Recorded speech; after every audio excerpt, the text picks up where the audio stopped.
Before I get to the main theme of this video, I'd like to bring up a brief cancer update. And as far as that goes, when it comes to the chemotherapy procedure I go through, it's a 2 or 3 day process. It happens every 2 weeks. A day or so ago, I began my 3rd round of chemotherapy, and as far as the procedure goes, what usually happens every 2 weeks is that I would go to a cancer center to get something like a 6-hour chemo treatment. Then soon after that, I go home with a home chemotherapy setup.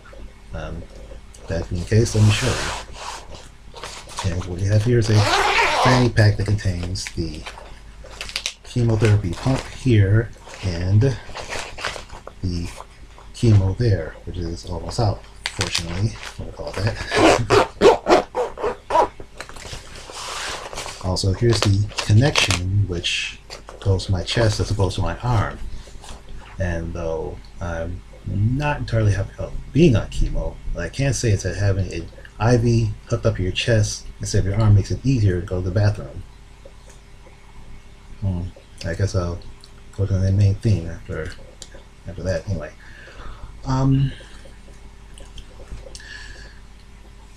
I'd like to think of myself as being a technologist, a futurist, and definitely a science maniac. I'm one of those people who wants that Star Trek future to happen as soon as possible. And as you probably know, a Star Trek future includes a world of gender equality, racial equality, equality all around. Everybody gets equality, and I can dig that. Fortunately, feminism seems to be hindering that Star Trek future because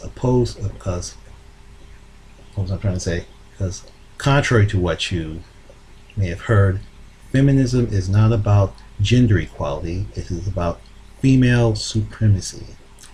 Now, I understand that not all feminists are like that. Yeah, that expression. Anyway, not all feminists are like that. But unfortunately, the feminists who aren't like that are not doing anything about the feminists who are. And as things stand now, the so-called extremist feminists, the true man-haters, the ones who want male genocide, they're the ones controlling the show. While the so-called good feminists just lay around and just not say or do anything about it. And the so-called bad feminists, the extremist feminists, are the ones controlling the message. In fact, as far as I'm concerned, the so-called extremist feminists are the mainstream, and the gender equality feminists are the extremists, because the gender equality feminists aren't being heard. And of course, with the so-called extremist feminists controlling the feminist message, we're constantly hearing things about how men are inherently evil, that the male brain is a female brain poisoned by testosterone, or that the Y chromosome is a damaged X chromosome. That does not sound like equality to me, because if most feminists really believe in equality, they would focus on making things truly equal. If we're going to call half the human race genetically inferior, that's not equality. And I'm talking about both sides here. I mean, if you're male and you think women are inferior, that's just as bad as being female and thinking that males are inferior. We're all members of the same species, needless to say, and every human being is half their genetic material from the person of the other sex. So what are you going to do about that? If you want to exterminate all men, for example, maybe you should eliminate the half of your genetic code that comes from a man. Yeah, like that'll work.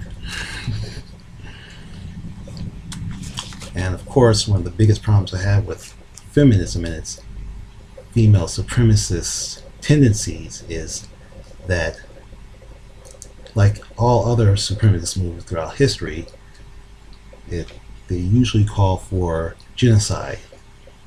Just like the infamous Femitheus Divine. Yeah, I don't like her at all. I'm trying to get these notes here. Yeah, but again, I want to emphasize how calling for male genocide and having all this anti-male stuff is not equality.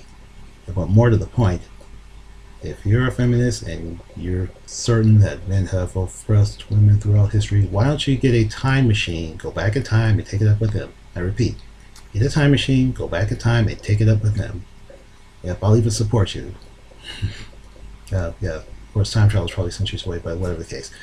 I would support that, but I'm not going to support women thinking that we should make up for the centuries of oppression that men have done in the past and oppress the men today, as if that's going to improve anything. All you're going to do, but of course, in reality, all you're going to do is just cause more resentment, and that is not very cooperative. That's not very productive. The problem here with one of the problems with feminism is that a lot of women think that men and women are supposed to compete with each other. We're not supposed to compete. We're supposed to cooperate. We are members of the same species.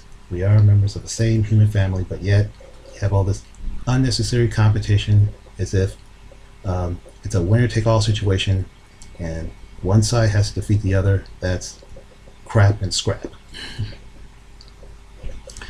So how do we solve feminism? I guess there are a number of ways, but I think the best solution in the long run is to establish is the wrong word, is to put together a resource-based economy. Yep, a resource-based economy is something that will not shut up about.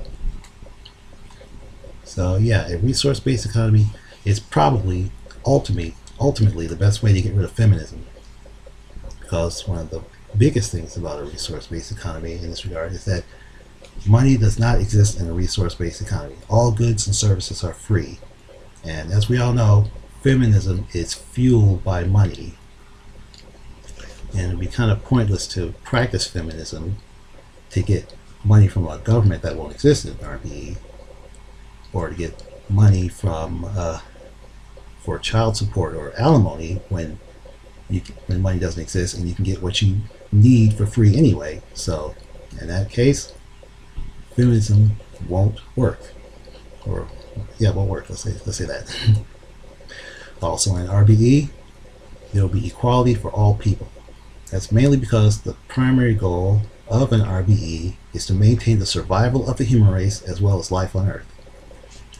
And you can't maintain the survival of the human race if you decide that only some humans are worthy and some aren't. We're all worthy. We're of the same species. We're of one human family. Therefore, everyone should be treated equal. Also in RBE, there's no scarcity, or at least very little of it. Or more to the point, scarcity is dealt with instead of just allowed to remain, when you have the technology to eliminate most, if not all of it. And scarcity does cause a lot of conflicts of various types, including this whole unnecessary and nonsensical male versus female conflict.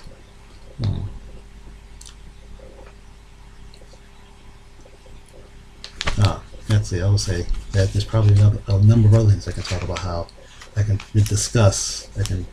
There are a number of things I can say about how an RBE can eliminate feminism and possibly make it obsolete and take life in an overall better situation, and allow us to finally have the equality of the Star Trek future. But I'd like to end this video soon, so I'll probably bring that up and other anti-feminist stuff as well in future videos and so forth. So with that being the case, see you later, Ralph Nader.